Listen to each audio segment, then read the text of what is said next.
Assalamualaikum warahmatullahi wabarakatuh. Perkenalkan, nama saya Clara Krastanita dari Universitas Islam 45 Bekasi yang sedang menjalankan kuliah kerja nyata. Baik, langsung saja. Di sini saya akan mensosialisasikan tentang melawan kekerasan seksual. Kekerasan seksual adalah kejahatan. Apa sih kekerasan seksual itu? Kekerasan seksual adalah setiap perbuatan merendahkan, menghina, menyerang terhadap tubuh yang terkait dengan nafsu perkelaminan atau tindakan lain yang menyebabkan seseorang itu tidak mampu memberikan persetujuan dalam keadaan bebas karena ketimpangan relasi kuasa, relasi gender, atau sebab lain yang berakibat atau dapat berakibat penderitaan atau kesengsaraan terhadap secara fisik, psikis, seksual, atau kerugian secara ekonomi, sosial, budaya, dan politik. Di sini ada data kekerasan terhadap perempuan dan anak 2021. Tahun 2021 di sini kekerasan fisiknya 58%, kekerasan seksualnya ada 6%, kekerasan psikisnya ada 23%, lalu ada penelantaran rumah tangganya sekitar 11%. Lalu di sini ada kekerasan pada anak tahun 2021.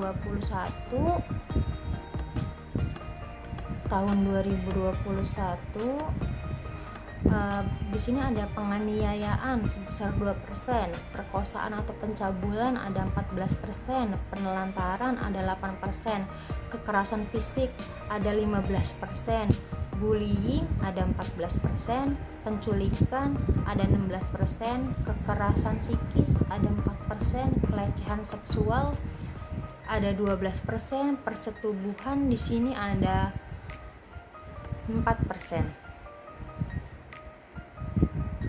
Lalu di sini ada bentuk-bentuk kekerasan seksual. Yang pertama itu ada pelecehan seksual, ada eksploitasi seksual, ada pemaksaan perkawinan, ada pemaksaan aborsi. Pemaksaan aborsi di sini adalah ketika seseorang melakukan hubungan yang tidak disetujui kedua belah pihak, lalu ketika si perempuan itu hamil, maka di sini ada kegiatan untuk si cowok itu tuh untuk melakukan pemaksaan aborsi kepada wanita tersebut.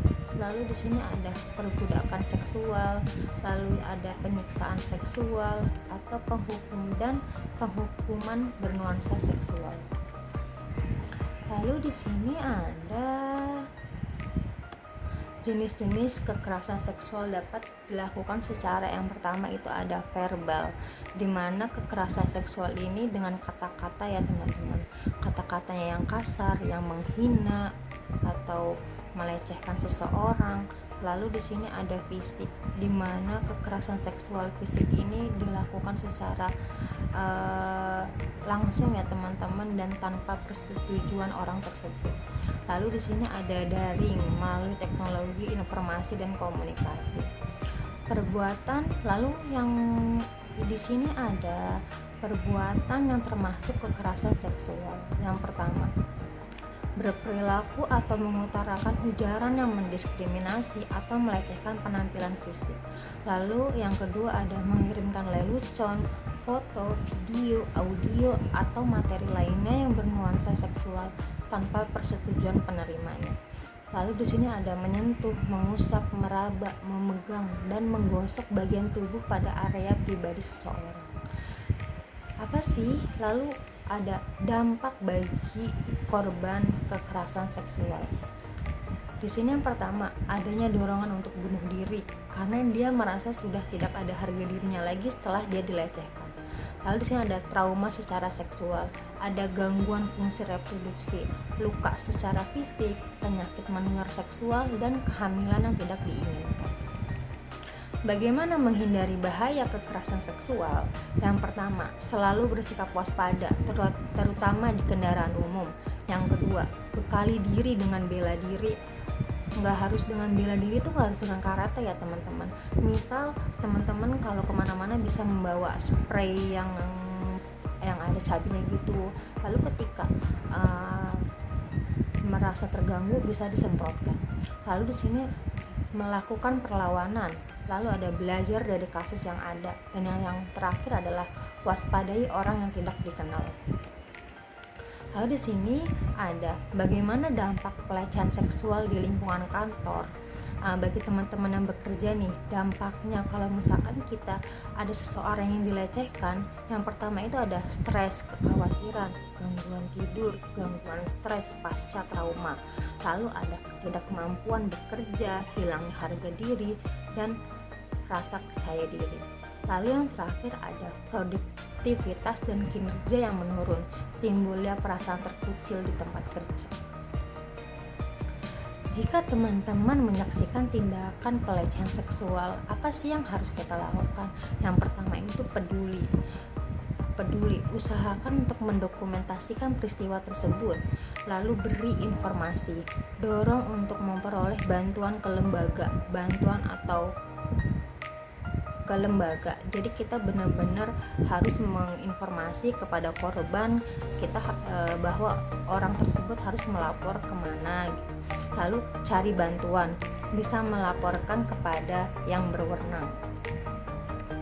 Lalu di sini ada apa sih yang harus dilakukan jika Anda mengalami pelecehan seksual?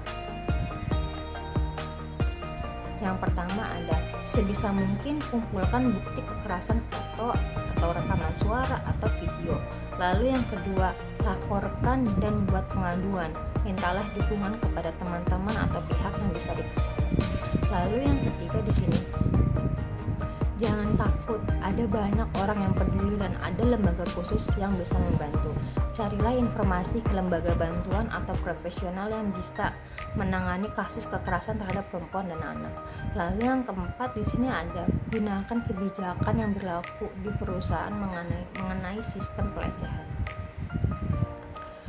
Dan di sini ada kenapa banyak korban yang tidak melapor.